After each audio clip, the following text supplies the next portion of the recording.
Not the heavy kind of quiet you see in movies, the ordinary kind. A clock ticking, a radiator humming, someone coughing in the back row. At the defense table sat a man named Walter Briggs, 68 years old, brown jacket, hands folded so tight his knuckles had gone white. He looked to anyone walking in like a man who had already lost. Then the door opened. 3 women walked in, mid-20s to early 30s, coats still damp from the rain. A teacher, a nurse, a social worker.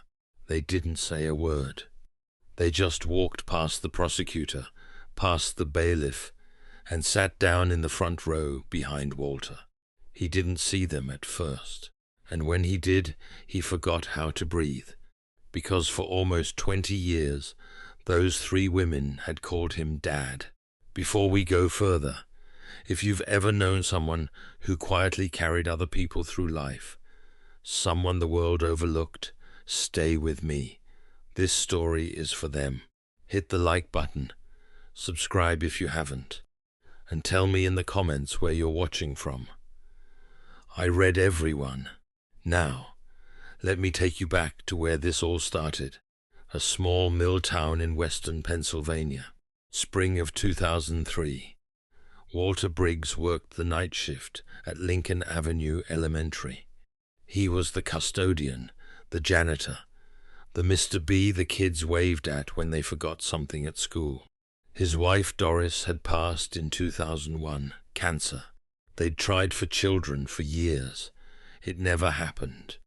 After Doris died, Walter sold their house and moved into a 1-bedroom apartment above a dry cleaner on 6th Street. He kept her wedding ring on a chain around his neck. He worked nights because the silence at home was worse than the silence at the school. He vacuumed classrooms. He sharpened pencils kids had left dull.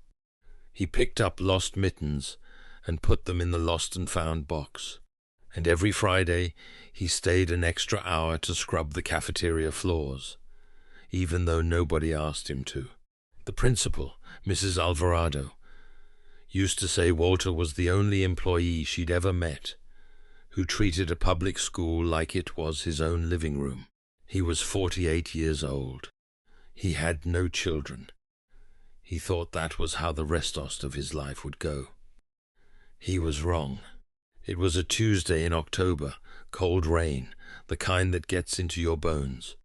Walter was locking up around 11. He heard something behind the cafeteria dumpster. A small sound, not an animal. He walked over with his flashlight. 3 girls, soaked through, backpacks on, sitting on a piece of cardboard. The oldest stood up fast and put her arms around the other 2.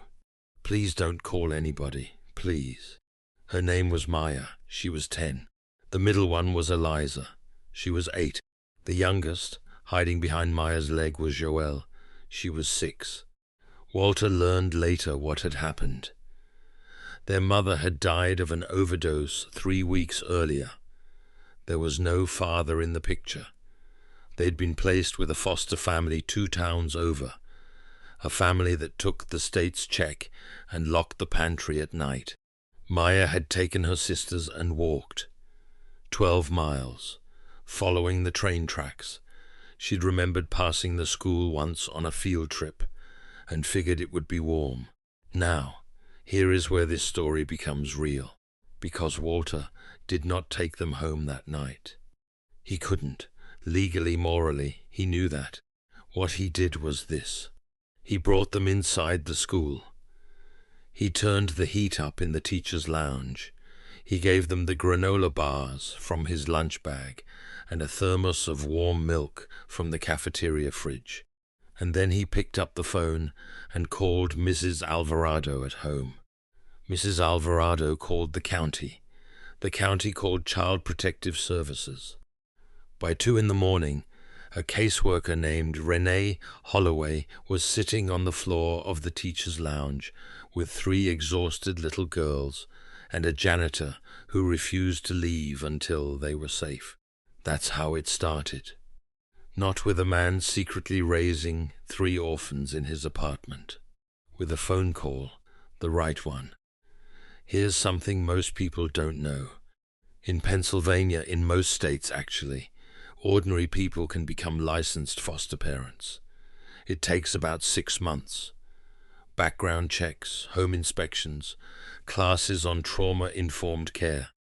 Walter started the paperwork the next week. Renee, the caseworker, told him straight. A single man, 60 hours a week on the night shift, 1-bedroom apartment. The system was not going to hand him 3 children. Not easily. So Walter got to work. He moved out of the apartment above the dry cleaner.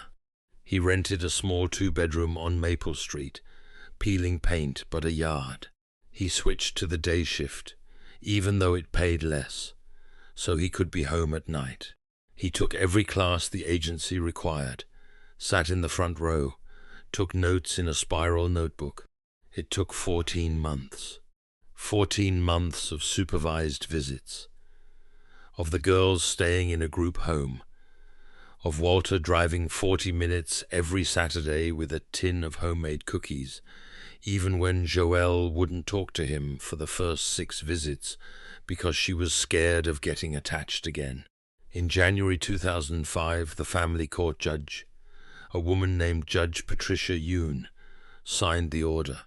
Walter Briggs became the legal kinship-style foster parent of Maya, Eliza, and Joelle. 2 years after that, he adopted them.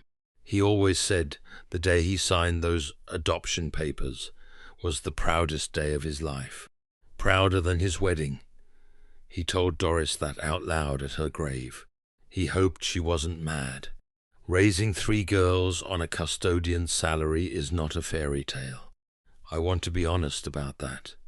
There were months Walter ate cereal for dinner so the girls could have chicken. There was a Christmas in 2008 when the only present under the tree was a used bicycle he'd fixed up from a yard sale and repainted in the school's auto shop. There was a parent-teacher conference where Walter showed up in his work uniform, navy blue, name patch, smelling faintly of bleach, and overheard another parent mutter, "Is that the dad?" He pretended not to hear. But here is what the town didn't see. A community showed up. Mrs. Alvarado quietly arranged free school lunches and waived field trip fees. The Lincoln Avenue PTA started leaving bags of clothes on the porch, anonymously, so Walter wouldn't feel embarrassed. A retired teacher named Mr. Goldfarb tutored Eliza in math for free every Wednesday for 6 years. The local food pantry, the library, a nurse at the clinic who never charged a copay. Walter did not raise those girls alone. He raised them with help. He accepted that help. He said thank you. That mattered too. Maya, the oldest, became student council president. She got a full scholarship to Penn State. Eliza got into a nursing program at a community college on a Pell Grant. Worked 2 jobs through school. Joelle, the quiet one, took longer to find her path.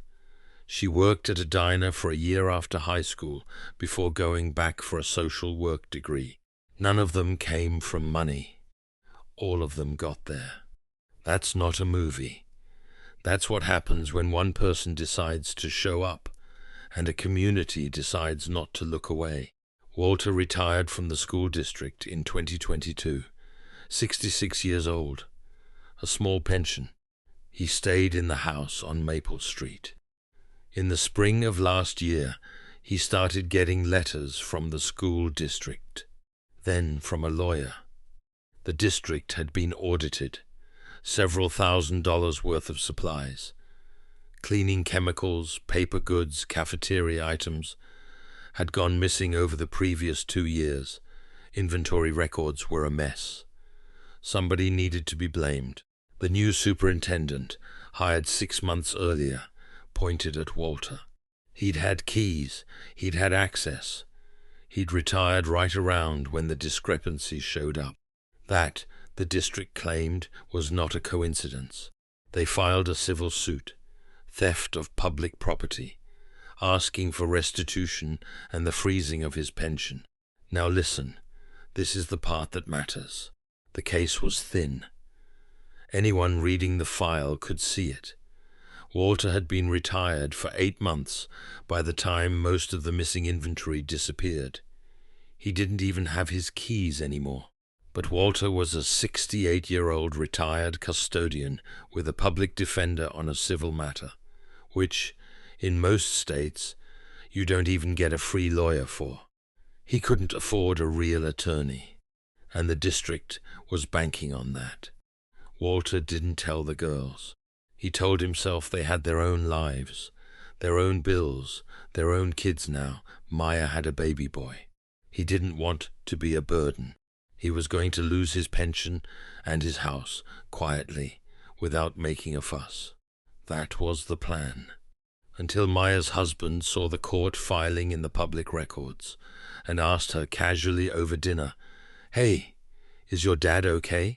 I want to be careful here, because I want to tell you the truth." The 3 sisters did not march into court and save Walter with a dramatic legal performance. That's not how the law works. That's not how any of this works. What they did was both smaller and bigger than that. Maya, now an elementary school teacher in Pittsburgh, drove down that weekend and read every page of the case file out loud at the kitchen table. Eliza, a hospice nurse, took 2 weeks of unpaid leave to stay with Walter so he wasn't alone. Joelle, the social worker, knew people. She made calls. She found him a real lawyer, pro bono, a woman named Teresa Vance, who had handled wrongful termination cases for school employees for 30 years. The sisters didn't argue the case. They couldn't. None of them were attorneys. What they did was show up. They sat in the front row at every hearing, in their work clothes, so the judge could see who Walter Briggs was, so the district's lawyers could see. Every single time they looked up, 3 women who knew exactly the kind of man they were trying to ruin. Teresa Vance did the legal work. She subpoenaed the inventory records. She found the gaps. She found the new vendor contracts the superintendent had signed. Contracts where the numbers didn't add up. The case fell apart in 3 hearings. The judge dismissed it. The district paid Walter's legal fees. 6 months later, the superintendent quietly resigned. That's the real ending. Not a courtroom miracle. Just a community that finally looked up. I'll tell you the moment that stayed with me. After the dismissal, Walter walked out of the courthouse. It was raining. Of course it was raining. It always rains in this town. He stood on the courthouse steps with Teresa Vance and his 3 daughters, and a reporter from the local paper asked him for a quote. Walter thought about it for a long time, long enough that the reporter started to put her notebook away. Then he said this: "I wasn't a hero. I was a janitor. I cleaned floors for 40 years and nobody noticed. The girls aren't here today because of what I did. They're here because somebody finally treated me like a person. That's all anybody is asking for, just to be treated like a person." The reporter wrote it down. She put it on the front page. "Here's what I want you to take from this. Walter Briggs did not save 3 orphan girls by himself. A school principal made a phone call. A caseworker stayed up all night.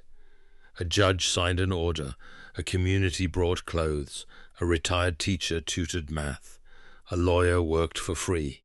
What Walter did, the quiet, ordinary, repeatable thing, was decide, on a cold, rainy Tuesday, that 3 children behind a dumpster were worth picking up the phone for.